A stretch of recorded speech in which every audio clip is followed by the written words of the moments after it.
Welcome. In this video, we're going to look at effective interest rates and what exactly they are and how to use them, or rather how to handle them. Now, suppose we have deposited X in a bank account which earns interest at the rate of I per annum. However, the bank pays us interest monthly. How much would be in the account after 1 month? We cannot simply use reap of fac of I of dur x, where fac I equals 1 plus I, to solve this problem, because the duration here is 1 month, so it's measured in months, but the interest rate is per annum, per year, it's yearly. So our first job is to convert our interest rate, yearly interest rate, into a monthly interest rate, and then we'll be able to use the reap function which we encountered in the last video. So let y and m be units of time. For example, y could be years and m could be months. In particular, we have the following property, that 1 times y is equal to p times m for some p. For any interest rate I, now here is what any interest rate I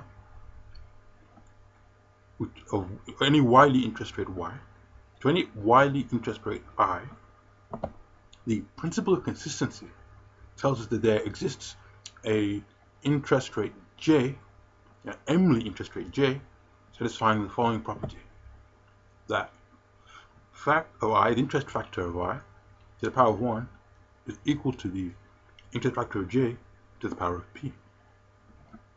So let's calculate and see where this takes us.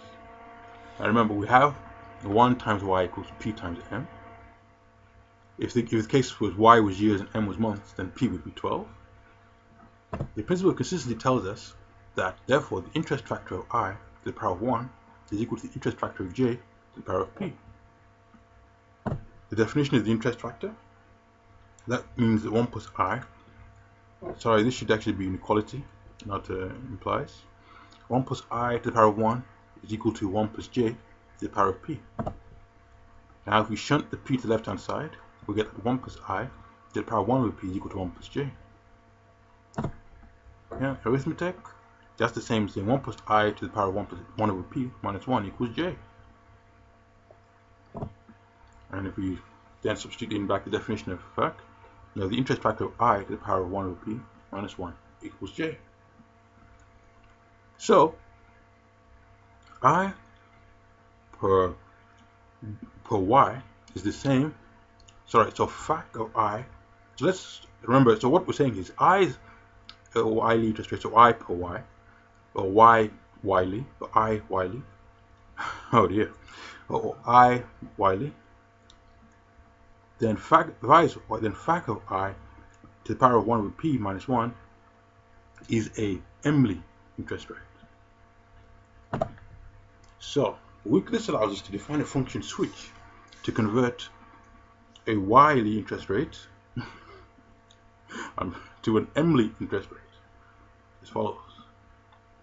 If we give switch given p, which satisfies 1 times y is equal to p times m, then given an interest rate y-ly, switch j will give us switch p I will give us the interest rate m-ly. And here's the definition. Oops, let's go back. Here's the definition. Switch of p of I is equal to fac of, so remember I is our y-ly interest rate, and this is our m-ly interest rate, this whole expression. Yeah. Let's try this out with an example. Suppose we've deposited 15,240 in a bank account, which at interest at the rate of 1% per annum. However, the bank pays interest monthly. So how much would be in the account after 1 month? Now, bearing in mind that 1 year is equal to 12 months, we may obtain the monthly interest rate as follows. Switch p of I here. 1 year is 12 months, so P in this case will be, because we're converting from yearly interest rate to a monthly interest rate, P in this case will be 12. And of course, we were given that I is 1% in the question, which is the same as 0.01. Now the definition of switch, that's 1.01, the power of 12 minus 1, which is about 0.0083. Okay. Now we have our monthly interest rate. We can use REAP to find out how much we'll have after 1 month. The month we'll have REAP of FAC of 0.0083 of 1, that's 1 week, and that's of course our, what we started our initial amount, 15,240. Remember the definition of REAP, that's equal to FAC of 0.0083 to the power of 1 times 15,240. Definition of FAC is 1 plus 0.0083, which is 1.0083 to the power of 1 times 1540, and basically arithmetic, that gives us to about 15,252.64. So after 1 month, we would have £15,252 and 64 pence in our bank account. Alright, now what I'd like to do is I want to try and do this, if we can. Let's just, if I start up our little Haskell REPL, we can have a go at doing this, so we can see it done, in a programming language, automatically as it were. I'll just load up.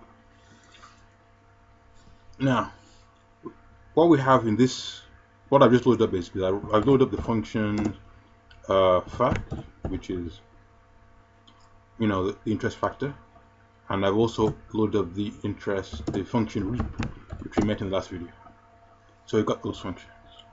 So what we need to do then is to solve remember our problem is we need first of all to calculate the monthly interest rate, and to do that we use switch. So let's define switch. Let's switch PI equals P to the power of, sorry, that should be FAC I to the power of 1 over P minus 1. Okay, that's what switch looks like in Haskell, remembering that this double star is exponentiation. Now remember our annual interest rate was 1%, so our monthly interest rate would be switch 12 0.01, which is 8.29 roughly, or 8.3 times 10 to the minus 4, which is about 0.00. If I do 0.00083, you can see again we got the minus 4, so it's roughly that. And what we have to do, so what I'll do is I'll do let j equals switch 12 0.01. Okay, now what we need to do is use REAP to find our accumulation. So REAP would be j, and then the duration is 1 week, sorry, 1 month, and we have 15,240, and there we go, 15,252.64, which is exactly what we saw. Alright, well, thank you very much for your time. Next time we'll take a look at nominal interest rates, but until then, goodbye and God bless.